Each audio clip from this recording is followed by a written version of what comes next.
Le grand enjeu, pour moi, c'est le jàmm, le concept de jàmm. Jàmm en wolof, si je devais le traduire en français, ça donne paix. Mais c'est plus puissant que la paix. Parce que la conception occidentale de la paix, c'est l'absence de conflit. Alors que la paix est plus que l'absence de conflit. C'est un état d'épanouissement total de l'être, du vivant.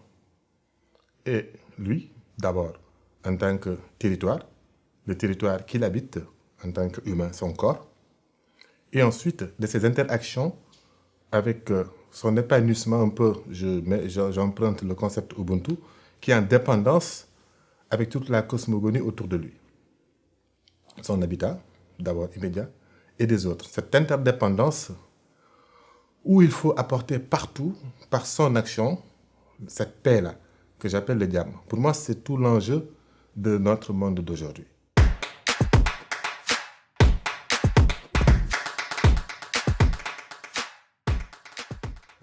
C'est un monde où on a pensé que pour atteindre cet épanouissement, il fallait aller chercher autre chose. Et on a cherché que du matériel.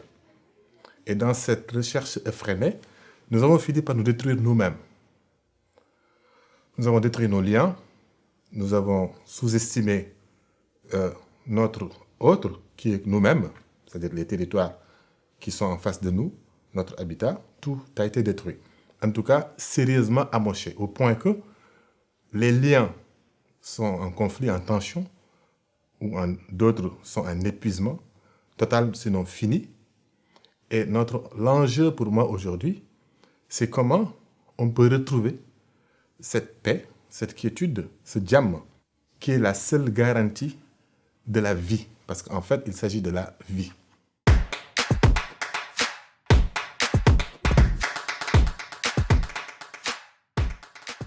C'est nos enveloppes. Quand je dis nos enveloppes, c'est tout ce qu'on a connu comme nos projections qui sont figées. Qui sont figées au point qu'on n'arrive plus à comprendre et à voir clairement où est le centre de l'action, où on doit agir exactement. Parce que ces enveloppes nous ont tellement séparés, nous ont tellement divisés, nous ont tellement fait nous détruire nous-mêmes, qui fait qu'aujourd'hui, on est dans plusieurs temps non accomplis, je l'emprunte un peu habilement, plusieurs temps non accomplis, et on veut faire advenir un nouveau temps, alors que ces temps non accomplis nous retiennent. C'est ça qui rend difficile la capacité que nous avons à faire monde et à faire corps.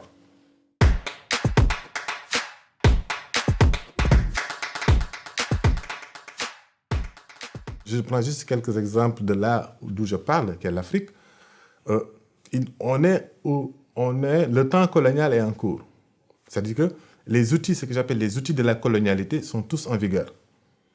Tels que nous les subissons, nous, en Afrique, il y a un outil que j'appelle les frontières, qui ont fait que pour interagir, il y a une injustice tellement que dans le déplacement, nous avons mis des frontières d'abord imaginaires et ensuite physiques, qui sont les frontières physiques dans de mêmes communautés séparées par des temps, c'est ce temps colonial-là, et aussi d'aller vers l'autre, parmi lesquels il y a les visas que nous avons imposés à l'humanité de bouger. Même les animaux, on a été obligé de les mettre par nationalité, par territoire. Tu vois. Cet isolement les uns des autres n'est pas réglé. Comment on peut agir autrement si on ne rentre pas dans d'autres types d'imaginaire qui fait qu'on peut se regarder d'égal à égal si nous sommes déjà séparés par des frontières, les enveloppes, les cloisonnements que nous avons mis dans la vie. Parce que la vie, l'enjeu, encore une fois de plus, quand je parle de jàmm, c'est la vie. Nous l'avons cassé, voilà. Nous l'avons divisé, cloisonné. Nous avons aussi, sur ces mêmes, ce que j'appelle ces outils de la colonialité, les moyens d'échange.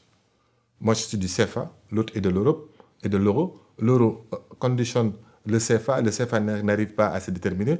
La monétisation. La monétisation est l'autre injustice qui fait qu'il nous sera très très difficile de nous rendre audibles. Ensuite, là où on devait se rencontrer, qui est le savoir, qui est la culture, a été aussi saucissonné. Par ce temps-là, que j'appelle avec ces outils de la colonialité, certains sont dignes de savoir, ils arrivent à être audibles, et les autres doivent les subir tout simplement.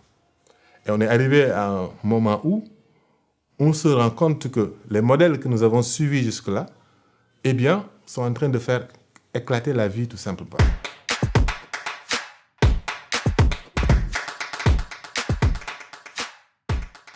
Comment aujourd'hui on peut dialoguer, créer un nouveau temps entre tous ces temps-là qui nous retiennent et qui nous divisent? C'est ça l'enjeu en fait. C'est ça l'enjeu. Maintenant, chacun y arrive avec déjà tous ces temps-là qu'il a accumulés et qui le retient à aller vers l'autre. C'est toute la difficulté d'ailleurs qu'Achille Mbembe se retrouve aujourd'hui quand il essaie de créer un nouveau lien avec la France, l'ancienne puissance coloniale. Nous sommes en plein dans ça. Soit on décide de continuer à se faire la guerre, soit on décide de dire que, OK, qu'est-ce qu'on peut faire ensemble? Mais faut-il, pendant cette période-là, s'occuper des autres temps? Est-ce qu'on peut faire table rasa et faire fi? Ou Achille parle de dialogue des archives. Attends, mais c'est plus que des archives. C'est dans ce qui est devenu les imaginaires. Qu'est-ce qui est devenu les imaginaires européens sur l'autre? Qu'est-ce qui est devenu les imaginaires africains sur l'Occident et sur l'Asie et sur. On a toutes ces difficultés-là que notre génération, quand je parle de notre génération, ce n'est pas une question d'âge, mais ceux qui animent aujourd'hui la Terre, les vivants. D'où vous parlez, eh bien, on vous regarde avec l'enveloppe que tu es devenu. Vous êtes devenu noir, vous êtes devenu blanc, vous êtes devenu. Parce que c'est la vie qui a fait devenir tout ce qui arrive aujourd'hui. Et nous avons la responsabilité de corriger.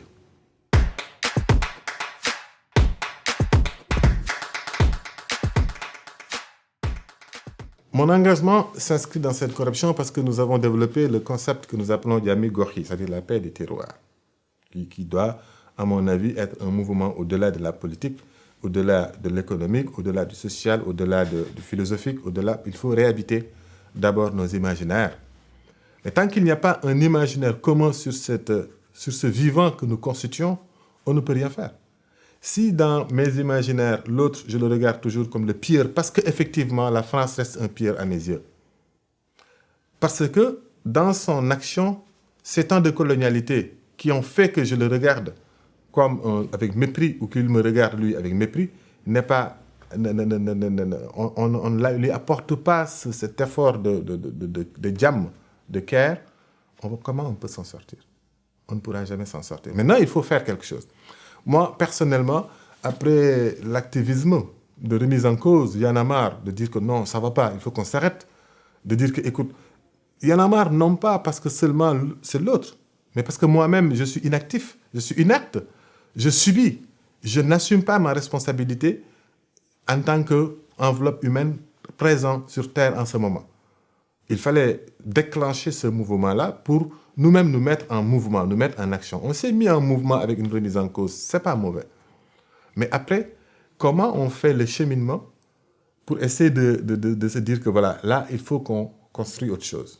C'est tout l'enjeu de mon engagement d'aujourd'hui. Qu'est-ce qu'il faut faire concrètement? Il faut agir là où vous êtes.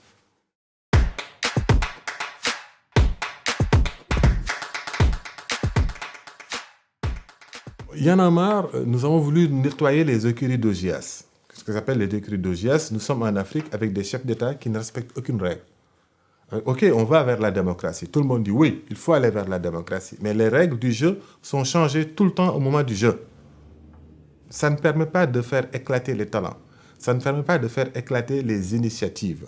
Ça ne permet pas de libérer les leaderships, surtout au niveau des jeunes, et de leur faire agir en tant qu'acteurs, mais juste de les réduire à des consommateurs et encore des consommateurs, et qui râlent. Est-ce qu'on peut continuer à faire ça? Il y en a marre. C'était un cri de cœur pour arrêter ça. Et nous avons estimé que le premier combat, c'était la citoyenneté. Rompre avec nos habitudes qui font perdurer tout ce que nous critiquons. C'était ça, il y en a marre. Et c'est ça encore, il y en a marre. Un civisme actif, une citoyenneté active, une responsabilité. Dans l'ambition, non pas d'arriver à ce qu'on a appelé un nouveau type de Sénégalais ou un nouveau type d'Africain, au sens où on modèle un nouveau type comme les communistes l'ont voulu ou d'autres mouvements religieux, mais de dire qu'il y a un bon sens dans chaque être humain qui fait qu'il sait que tout acte qu'il pose, si ça vise à le nuire, il nuit aux autres, et donc je l'arrête. Civisme et citoyenneté, bon sens, etc. Nous l'avons fait avec aussi une remise en cause et une action politique en poussant les jeunes à s'inscrire sur les listes électorales, à se dire que la démocratie est un moyen et il faut en faire quelque chose. Donc, voter quand il faut voter, surveiller les élections, mais aussi surveiller une fois que vous êtes élu.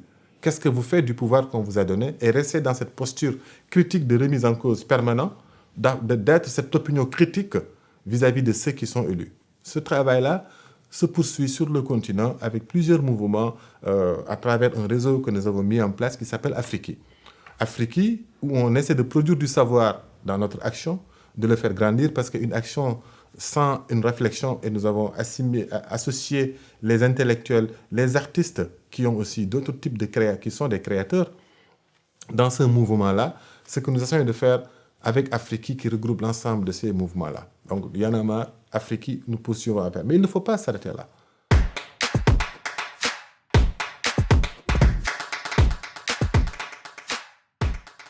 Le paradigme que nous essayons de tracer à partir de ce concept de Jam, c'est d'agir là où on est. D'agir là où on est. C'est-à-dire que d'abord, dans son comportement, je vois, il est devenu des végétariens. Il faut l'encourager. C'est un truc, parce que c'est une action sur soi pour corriger et améliorer le monde où on vit. Il y a d'autres qui le font en politique, il y a d'autres qui le font, il y a d'autres qui le font.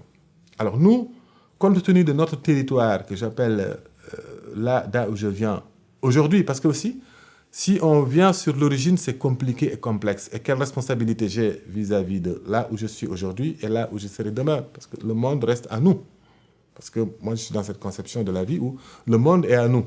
Le monde n'est pas seulement à ceux qui disent que ça leur appartient. C'est à nous tous. Donc, d'où je peux me trouver, je peux continuer à mener cette action-là. Donc, à partir de Kaolack, que nous avons pris un exemple, où à Kaolack, on a tous ces temps-là. Parce que nous avons une entreprise coloniale qui exploite le sel depuis plus de 150 ans et qui continue sur le même temps. Nous avons des hommes politiques qui agissent avec le même temps, avec des interactions de corruption qui fait qu'on exploite. Et là où on exploite, les gens sont dans une situation de vulnérabilité telle qu'on ne s'occupe pas de leur épanouissement. Donc l'enfance est abandonnée, parce que quand je parle d'origine, je parle aussi de l'enfance. Les jeunes, ensuite les adultes, et partout, il faut bien dissocier les problématiques qui sont spécifiques aux femmes, les problèmes qui sont spécifiques aussi aux hommes. On laisse tout ça et on continue. Je vais prendre un exemple très simple, l'immigration. On essaie tous d'agir, les gens essaient d'agir. Parce que les jeunes, l'être humain est d'abord un animal. Et en tant qu'animal, il est toujours à la recherche d'un mieux-être. Mais d'où on quitte pour aller chercher ce mieux-être? Ce mieux-être-là. Est-ce qu'on va venir trouver les jeunes qui arrivent en Europe et leur apporter un care? Oui, il faut le faire. Ceux qui sont sur la Méditerranée, qui sont en train de mourir, oui, il faut leur apporter un care. Ceux qui sont dans le désert, oui, il faut leur apporter un care. Ceux qui sont dans les grandes capitales africaines et qui ont quitté les régions, les provinces d'origine, oui, il faut leur apporter un care. Et ceux qui naissent dans ces coins-là où tout est abandonné, qui est totalement à l'abandon total, exclu du temps de ce monde de développement, même si je n'aime pas le terme, avec ces infrastructures, même si ce n'est pas ça la solution. En tout cas, ils sont totalement abandonnés de là où ils viennent, les territoires. C'est pour ça que j'insiste beaucoup sur la paix des territoires. Là d'où ils viennent, il n'y a absolument rien qui est fait. Si je prends l'exemple d'une ville comme Kaolack, 300 000 habitants, où les jeunes, les enfants n'ont autre alternative, parce que l'école, si vous allez à l'école publique, vous êtes plus de 100 dans une classe de CP. Si vous arrivez dans cette école-là, au lycée, vous êtes plus de 80. Vous arrivez à l'université, en première année de lettres, vous êtes plus de 60 000 étudiants dans une amphithéâtre. Comment on peut faire ces gens-là? Sinon, d'en faire des suiveurs, des mimeurs, des consommateurs. Non pas de ce qu'ils sont, mais de tout ce que les autres ont parvenu à faire, eux qui sont dans des systèmes où l'éducation s'organise mieux, leur apportent, ils ne font que le consommer ou les rejeter avec une violence qui ne fait que perdurer le cycle de la violence. Alors, si on agit, pour moi, mon action, aller à Kaolack, c'est un exemple. Fred Baouma ira à Goma. Sylvain Salou Seke ira à Kolwezi. Ouais. Adam Dicko, peut-être qu'il ira dans son bled là-bas aussi au Mali. Mais l'essentiel, c'est de dire quoi? C'est de dire que là, les territoires, comment on peut réhabiter les territoires dans le but de réhabiter les imaginaires. J'ai l'habitude de faire un exercice quand je suis avec les jeunes en Afrique. Je leur dis, fermez les yeux et dites-moi ce que vous voyez quand je vous dis, et je vais prendre quelques mots. Souvent, je dis, États-Unis. Ils ferment les yeux au bout de quelques secondes. Je dis, écoutez, qu'est-ce que vous avez vu dans le noir? Ah ben, on a vu les avions, on a vu Obama. Voilà. Ok, d'accord. Europe, Occident, qu'est-ce que vous avez vu? Ah ben oui, McDonald's, là-bas aussi c'est les Américains, mais je dis n'importe quoi. Ils voient les tramways, ils voient la télé en fait, ce qu'ils voient à la télé. Asie, bon, ils vont voir des Chinois qui arrivent avec toute leur rage à vouloir truc, ils ont envie d'aller là-bas acheter du matériel. Dubaï, ils te parlent des immeubles en même temps, en djellab, etc. Ils voient quelque chose. Mais quand vous leur dites, il ne faut pas même pas dire Afrique, dites-leur Kaolack. Ils ne voient rien. Souvent, les gens, ils sont dans le noir. Quand ils rouvrent les yeux, je vous dis Afrique, qu'est-ce que vous avez vu? Eh bien, ils ont du mal. J'attends souvent qu'ils me disent, oui, la misère, il y a ça. Mais ils ne voient rien. Ils sont dans le noir. Ça veut dire quoi? Ça veut dire que cet espace est vidé et vide. Ça veut dire que cet espace n'est pas habité au niveau de leurs imaginaires. Comment ils peuvent se projeter une vie là-bas? Ils sont obligés d'aller vers ce qu'ils voient ailleurs et qui doit représenter leur confort. Alors si on n'agit pas à ce niveau, où les femmes n'ont pas accès à l'eau sur 1,5 km, ils doivent porter des bassines et marcher encore au XXIe siècle pour trouver de l'eau potable, ou même de l'eau pour faire le linge. Voilà. Comment veut-il qu'on reste là-bas? Comment ces enfants-là qui n'ont autre moyen que l'éducation religieuse, c'est pas mauvais, mais on ne peut pas tous devenir des prêcheurs pour vivre. On ne peut pas tous devenir des marabouts pour vivre. Au moment où l'Afrique, petit à petit, ça c'est ma conception des choses, a abandonné les métiers de la création. Si vous regardez, quand on vous dit paysan, vous n'êtes pas en haut de l'échelle. Quand on vous dit cultivateur, vous n'êtes pas en haut de l'échelle. Quand on vous dit forgeron, vous êtes casté et réduit à une ethnie inférieure. Quand on vous dit laobé, quand on vous dit bûcheron, quand on vous dit, tout ça qu'on a mis en secte et en caste et exclu au bas de l'échelle sociale, eh bien, c'est les métiers de la créativité. Comment voulez-vous qu'on devienne des créateurs? Comment voulez-vous qu'on devienne ceux qui participent à la marche du monde par notre création? Si vous allez dans nos universités depuis les indépendances, rien n'a été fait aussi pour que l'Africain devienne le créateur aussi de son propre destin.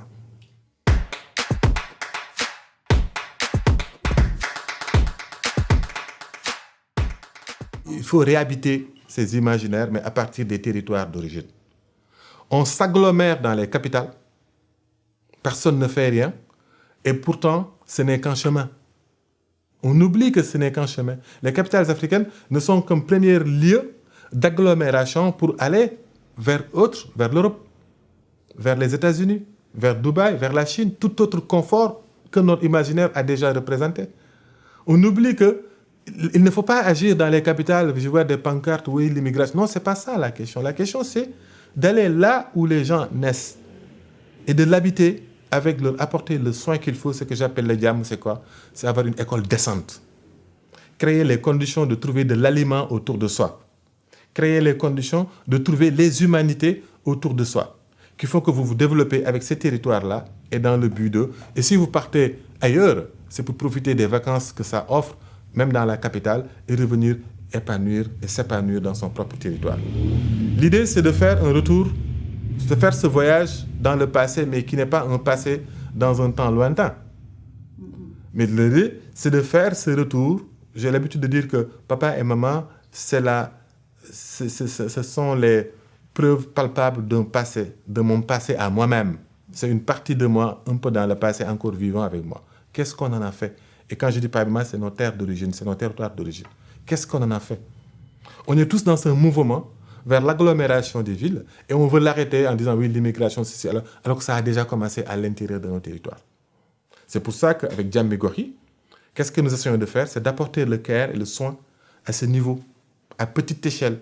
Si on est 10 à le faire, eh bien au moins on aura assuré à 10 jeunes femmes à avoir les moyens de s'épanouir et de vivre dignement chez eux. en réhabiliter. Felwine Sarr a dit quelque chose qui m'avait beaucoup touché à l'époque. Il avait dit que l'Afrique n'est pas surpeuplée, elle est juste mal habitée. Mais regarde toutes ces immenses cités abandonnées, que finalement, c'est les multinationales qui arrivent, qui développent des projets qui vont être... Je donne l'exemple du melon au Sénégal. On produit beaucoup de melons. Donc, une manière d'exporter notre eau sans s'en rendre compte. Mais les 75% sont vendus en Chine. C'est pour nourrir les Chinois. C'est pour nourrir les Français avec bio. C'est pour nourrir, c'est pour nourrir. On devient juste des ouvriers chez nous. Comment on peut aujourd'hui accompagner ces jeunes à avoir organisé leur propre agriculture autour de leur propre épanouissement, leur propre vie, de qu'est-ce qu'ils mangent, pour qu'au moins qu'ils puissent l'habiter autrement. Il faut habiter nos imaginaires autrement, c'est un grand travail, et ça ne passera pas malheureusement que par l'école. Mais l'école, qui investit dans l'école? La Banque mondiale? Eh bien, c'est un programme de 15 ans pour avoir les résultats. Qui investit à l'école? L'AFD? Eh bien, c'est un programme de 15 ans et un président qui est élu en France, il faut qu'il ait des résultats dans 5 ans.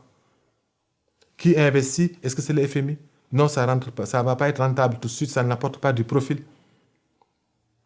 Donc finalement, ces temps-là que je dis d'impérialiste ou de colonialité ou de ce qu'on veut appeler, en tout cas de l'anthropocène, sont encore tellement en vigueur qu'il sera extrêmement difficile de réinventer un autre temps. Mais il y a toujours une tentative.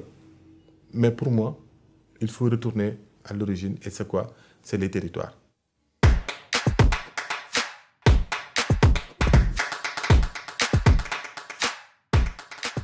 Je vais vous étonner parce que je vais aller de loin. Je suis un Africain sénégalais musulman. Pour moi, la démocratie a été consacrée déjà par la Shahada.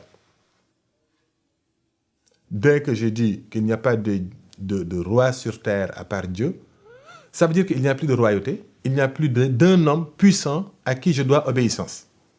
Il n'y en a plus. Il n'y en a plus. Du moment où j'accepte que de dire ça. On oublie quand même, l'idée de la République est déjà dans l'islam. Parce que dès que j'accepte qu'il n'y a pas autre divinité, donc pas d'autre roi, pas d'autre chef que Dieu, alors il nous faut discuter parce que Dieu est en nous tous. C'est à l'origine de nous, donc il est en nous. Donc on est obligé de discuter. Ce que j'appelle le pencho, ça veut dire être discuté ensemble. Donc on est obligé de se mettre autour de la table pour discuter et de trouver les règles des mieux avec le plus grand nombre où est-ce qu'ils veulent aller, mais à condition que le choix du plus grand nombre soit éclairé par les erreurs du passé et aussi l'aspiration commune à où est-ce qu'on veut aller. Mais pas, comme on le voit d'ailleurs, la démocratie finalement nous a donné que des dictatures. Parce que dans cette démocratie, on n'a pas pris en compte les options de nos rivières. Les choix de nos bras de mer. Si on devait écouter le bras de mer de Kaolack, est-ce qu'il va continuer à supporter l'entreprise Salin qui est là et qui étrangle la ville depuis 150 ans? Elle a envie de vivre et de faire vivre ces poissons qui sont à l'intérieur. Il donnait aussi de la vie, mais il ne donne plus la vie. Mais dans notre démocratie, on l'a totalement exclu. Il a fait qu'il était exploité. Nos grands arbres, les baobabs qui sont témoins millénaires de notre habitacle et de notre manière de faire depuis là. Est-ce qu'on les a pris en charge dans notre démocratie? À plus forte raison, ces humains-là, qui sont tous détenteurs de la vie et à qui on n'a pas vraiment écouté parce qu'on a délégué aux politiciens. C'est ce qui est devenu l'ordre démocratique avec le système des partis politiques. Moi, je le remets en cause avec notre idéologie de Diam. Totalement. Parce que c'est l'institution parti politique même qui a non seulement dégringolé, mais qui est totalement pervertie. Je disais d'ailleurs, je rigole toujours avec mes amis féministes en disant que c'est à propos de ce que Simone de Beauvoir disait à propos du mariage. C'est l'institution qui est originellement pervertie. Je pense sincèrement ça du parti politique et de ce qu'il est devenu. Parce qu'il ne faut pas juger les choses aussi à leur origine, mais il faut les juger de ce qu'ils sont devenus, pour mieux peut-être le faire revivre à nouveau. Je ne dis pas qu'il faut les casser. Je dis juste, le fait que sa finalité, c'est de conquérir et de garder le pouvoir, et il crée en même temps dans son mécanisme des manières de faire non démocratiques. Il faut casser cette finalité du parti politique. Pour moi, le parti politique, qui est la fabrique des valeurs qu'on porte pour le faire advenir au niveau de la République, au niveau de l'État, parce que la première fabrique, c'est le parti politique. Regardez les mécanismes de fonctionnement de nos partis politiques d'aujourd'hui, que ce soit au Sénégal, en Afrique, mais même aujourd'hui en Europe. ces complots. Le fait que rentrer en politique veut dire chez nous, c'est presque une insulte. Parce que on estime que voilà, tu as nié tes valeurs. Deuxièmement, tu vas mentir. Trois, tu vas manipuler. Et pourtant, on peut faire autrement. D'ailleurs, Corinne Morel-Darleux, dans son bouquin plutôt coulé en beauté que de flotter sans grâce, elle nous parlait de comment les partis politiques sont devenus des fabriques communicatives, en fait, de l'action communicative, et non pas des fabriques de l'action performative. Mais ça m'a interpellé parce que c'est ce qu'on a essayé de faire dans notre petite Djammi Kaolack à Kaolack. Si nous mobilisons 2 millions de francs CFA, au lieu d'aller organiser un grand meeting, nous avons estimé qu'il fallait planter des arbres ou bien aller réparer un hôpital qui est totalement malade.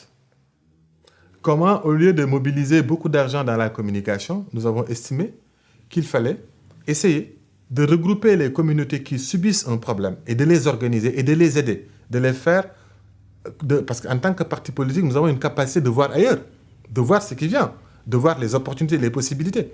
Eux qui sont dans un petit bled là, méconnu et abandonné au coin du monde, comment on peut arriver à mener ces communautés-là à profiter au maximum de ce que le monde d'aujourd'hui les apporte en termes d'accompagnement technique, en termes d'accompagnement technologique, en termes, mais pas dans le cadre de venir détruire et exploiter les restes, mais de ce que le monde offre. Je donne un exemple très concret. Là, on est en train de voir à Kaolack comment on peut aider les femmes qui sont occupées à chercher de l'eau, qui sont occupées à faire le linge à longueur de journée et qui gagnent, certaines qui gagnent leur vie avec ça. Comment on peut les assister avec un réseau de machines à laver solaires pour les permettre de créer de petites économies, mais aussi de se libérer de cette charge qui les permet de s'exprimer et de participer avec tout leur talent et toutes leurs possibilités à la vie nationale et à l'épanouissement de la communauté. Comment ? C'est ça les questions, en fait, pour moi, d'un parti politique. Le parti politique, désormais, en tant que Djammi Gorgui, ce qu'on essaie de faire, c'est faire en sorte que ce soit cette fabrique de l'action performative et que c'est ça la finalité de l'action. La finalité, ce n'est pas la prise de pouvoir. On peut et on participe à toutes les compétitions. Mais les compétitions, c'est pourquoi ? C'est avoir l'outil, j'ai l'habitude de dire aux amis d'ailleurs, que pour moi, à la station de la mairie, de l'Assemblée nationale et de la présidence de la République, c'est comme arriver à un minbar. Vous connaissez le minbar dans la mosquée? Je reviens d'imaginaire musulman, donc il faut que j'utilise ces outils-là. Quand vous êtes dans la mosquée, là où se tient l'imam pour faire son sermon. C'est parce que c'est le moment où tu t'es fait vu, tu te fais voir, tu dois dire quelque chose aux gens. Tu dois les aider à sortir de leurs difficultés. Mais les partis politiques ont pensé qu'eux seuls pouvaient régler le problème. Et ils ont même consacré des hommes seuls. On pense que c'est le leader, lui seul, qui peut nous apporter tout le cœur et l'épanouissement dont on a besoin. On l'a essayé sur des siècles, ça n'a pas marché. Ça n'a apporté que des guerres, des violences, des querelles. Il n'y a pas de diamant là-bas. Moi, je ne peux pas aller dans ces partis politiques-là où les gens, tout ce que tu dis aujourd'hui, le lendemain, on va se trahir, on va faire des jeux, etc. Ce n'est pas ça l'objet. L'objet, si on se met ensemble, c'est pour comment faire. Comment on peut aider toute une communauté à comprendre que la solution, c'est elle-même. Et chacun à un niveau individuel. Et à concourir, et les efforts qu'on met ce qu'on met en commun, c'est pour le bien de tout le monde. Et non pas seulement les imaginaires que nous avons dans les partis politiques, c'est s'enrichir vite. Et se sauver d'ailleurs, comment se liguer avec des industriels et aller sauver sur Mars quand la planète va exploser. Et bien même en Mars, ils vont aller à Mars et ils vont le détruire aussi. Parce que nous y apporterons les mêmes temps qu'on n'a pas accompli et corrigé et réglé définitivement. Ça semble utopique, mais il faut mettre l'utopie en projet.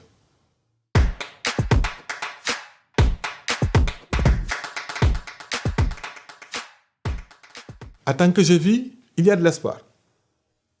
C'est mon principe. C'est-à-dire que jusqu'au dernier souffle, je ne fais pas partie des gens qui pensent que oui, c'est fini, le monde va exploser, on est rentré dans un processus de l'inéluctable. Non, je ne suis même pas partisan des films d'horreur. Oui, on la forme, mais je suis toujours convaincu qu'il y a toujours une issue heureuse. Mais ça aussi, il faut le lier à une philosophie que l'humanité a perdue autour du concept de la mort. Que c'est quoi la mort? Les gens s'empressent dans une vie alors qu'il y a des vies.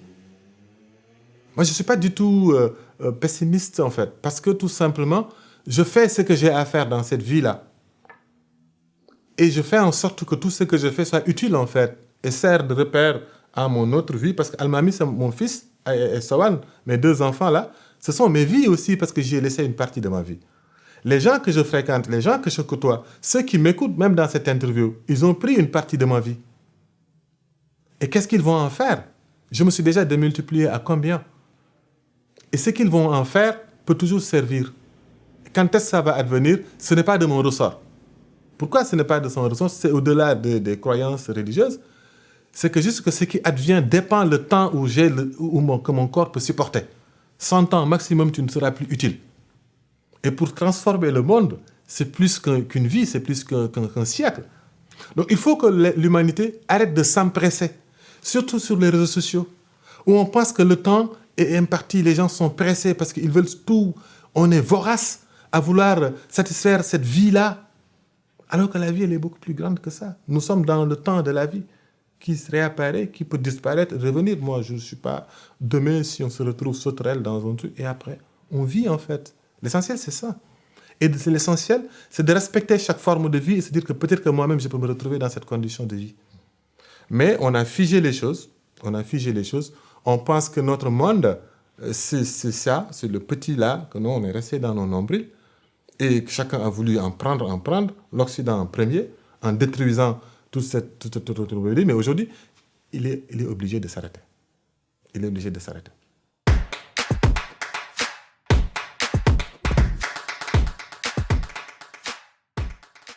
Ma grand-mère. Ma grand-mère, Mimi, comme je l'appelle affectueusement, Yahuta, de son vrai nom, qui m'a fait naître à Kaolack pour beaucoup de raisons. Elle vient de loin.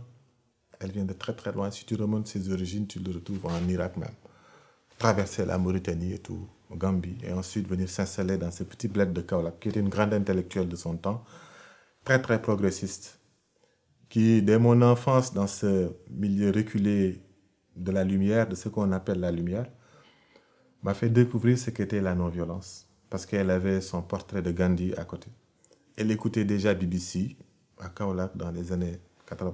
C'est juste ouf si tu imagines là où elle est arrivée à capter les radios, qui m'a ouvert au monde en fait, très très très très jeune. Et elle-même, le fait d'être partie de loin de son monde et de venir s'installer là-bas à Kaolack pour plusieurs raisons que je ne peux pas tout évoquer ici, m'avait fait comprendre que l'essentiel est dans le voyage et que l'essentiel est dans l'ouverture et que l'essentiel, c'est de marcher soi-même et de ne pas se fier de ce que les autres peuvent interpréter de ta démarche. D'avoir permis et autorisé que moi-même, je naisse dans ce coin, je pense que c'est quelque chose de formidable. Elle est ma première intellectuelle. Et je me rappellerai toujours de cette phrase-là. Avant de partir, Fadel, n'oublie jamais que toutes les grandes lois de ce monde sont le fait des hommes. N'oublie jamais que les femmes ont leur mot à dire. Et si on leur avait demandé? Et si on les écoutait? Je suis porteur de ça.